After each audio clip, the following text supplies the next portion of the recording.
नमस्ते दोस्तों। आज के वीडियो में हम सीखेंगे कि शेयर मार्केट क्या है।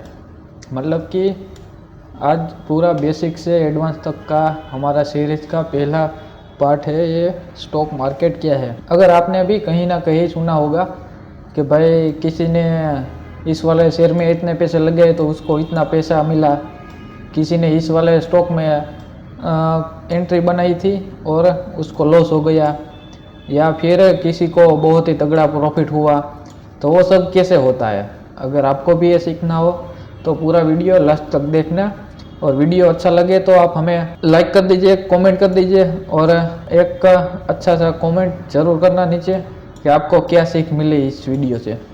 ओके, तो ज़्यादा वक्त नहीं गवाता हुआ मैं यहाँ से मार्केट का वीडियो चालू करता हूँ। अब यहाँ पर मैंने ब्लूप्रिंट इसका लगाया हुआ है, यहाँ पर देख सकते हो कि पूरा का पूरा ब्लूप्रिंट मैंने यहाँ पर लगाया हुआ है। अब मैं यहाँ से 1 बाय 1 स्टेप स्टार्ट करता हूँ। तो पहले तो क्या है, स्टॉक मार्केट क्या है। ओके, पहले हम समझते हैं स्टॉक मार्केट क्या होता है। स्टॉक मार्केट वो चीज़ है जो आप इंडिया में रहकर यहाँ पर इन्वेस्टमेंट और ट्रेडिंग कर सकते हैं। मतलब कि आप अगर इंडिया के रहवासी हो या फिर आपका आधार कार्ड और पैन कार्ड इंडिया का है तो आप स्टॉक मार्केट में इन्वेस्टमेंट और ट्रेडिंग कर सकते हो। ओके, शेयर मार्केट क्या होता है और क्यों सीखना चाहिए, चलिए इस वाले टॉपिक को हम लेते हैं अभी। शेयर मार्केट क्या है और इसे क्यों सीखना चाहिए। अगर आपके मन में भी कहीं ना कहीं सवाल आता होगा कि कोई आदमी शेयर खरीदता है और बेचता है, वो कैसे होता है। पहले के ज़माने में अलग था, अभी सब कुछ ऑनलाइन हो गया है। आपका एक ब्रोकर अकाउंट होता है जिसको हम डीमैट अकाउंट बोलते हैं, वहाँ से आपको शेयर खरीदना और बेचना होता है। ओके, तो शेयर माने आप उस शेयर के मतलब जिस भी कंपनी का शेयर खरीदा उसके आपका ओनरशिप हो गया या इन्वेस्टमेंट हो गया, वे इन्वेस्टर। प्रॉफिट भी हो सकता है और लॉस भी हो सकता है, डिपेंड करता है आप कैसे स्टॉक में इन्वेस्टमेंट कर रहे हो। अगर उसका आपने जहाँ पर इन्वेस्टमेंट किया, मान लो उसका प्राइस अभी 100 रुपये है, आपने इन्वेस्टमेंट किया तब 100 रुपये था, और आपने 1 महीने या 2 महीने में बेच दिया, उसका भाव हो गया 120 रुपये। मान लीजिए 120 रुपये हो गया। अब आपने इसमें लगाया था 100 रुपये, 120 रुपया भाव हो गया। अब आपने यहाँ पर वो सारा स्टॉक निकल दिया, मतलब कि आपने वहाँ से एग्जिट ले ली। कितने का मुनाफा हुआ? 20 रुपये का। ऐसे ही सिंपल से मार्केट काम करती है, और ये वाला हम सीखने जा रहे हैं कि ये सब कैसे होता है।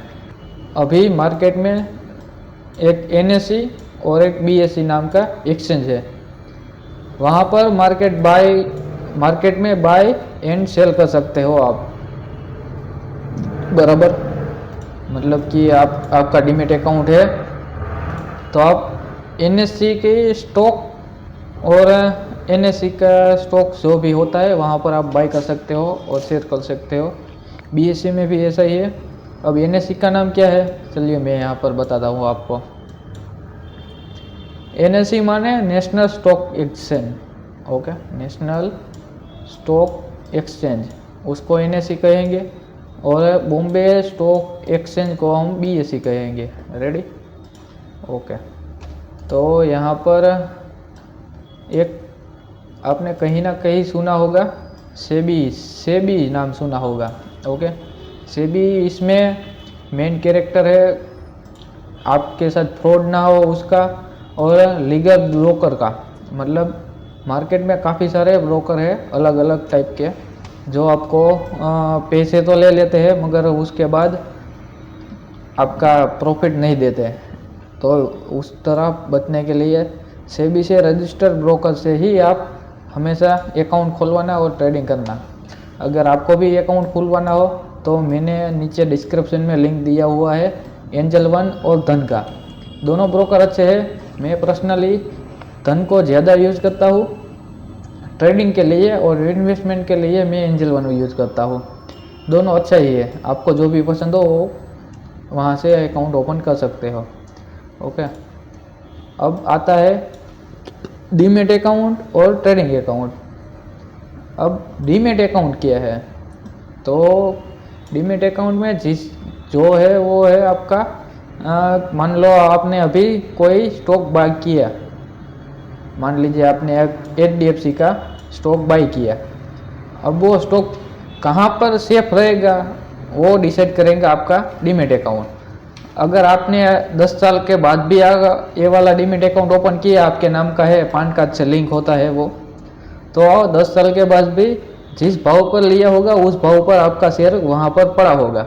मतलब आज HDFC का शेयर ले लिया और 10 साल के बाद, आज आपने HDFC का शेयर ले लिया और 10 साल के बाद आपने फिर से वो वाला अकाउंट खुला, मगर आपने शेयर बेचा नहीं था, तो 10 साल के बाद उसका जितना भी हाई रिटर्न होगा वो सब आपको मिलेगा विथ प्रॉफिट। और कोई भी चार्जेस वो होते वो अलग होते हैं, मतलब वो इस वाले अकाउंट का चार्जेस होता है, वो ब्रोकर के चार्जेस होते हैं, वो आपको देना पड़ेगा। बाद में जो भी प्रॉफिट होगा वो सब आप ले जा सकते हैं। अब आते हैं ट्रेडिंग और इन्वेस्टमेंट।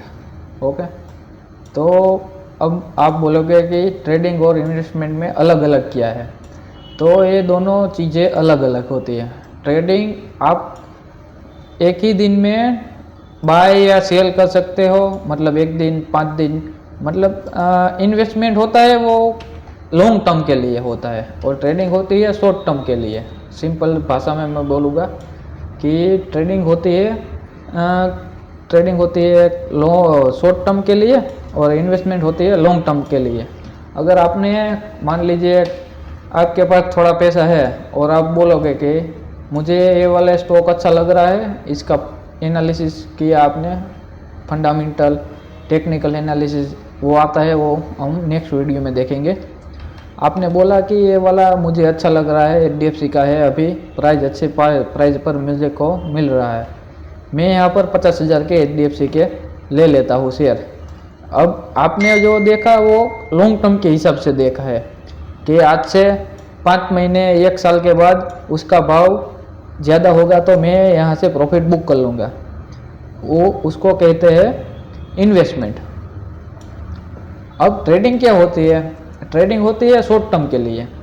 शॉर्ट टर्म के लिए मतलब मान लीजिए कोई स्टॉक में ऑप्शन आते हैं, वो हम बाद में देखेंगे, अभी आपको बता रहा हूँ। स्टॉक होता है कोई भी, उसमें आप क्विक प्रॉफिट, मतलब कि थोड़ा प्राइस आया 100 ऊपर सा, 100 से थोड़ा गिरा और आपने फिर से बाई किया 100 ऊपर, मतलब 100 पर आपकी एंट्री हुई और मार्केट ऊपर जाता गया और यहाँ पर 120 पर आपने एग्जिट कर ली। मतलब एक ही दिन में हो सकता है या 1 वीक में हो सकता है या फिर 2 वीक में हो सकता है।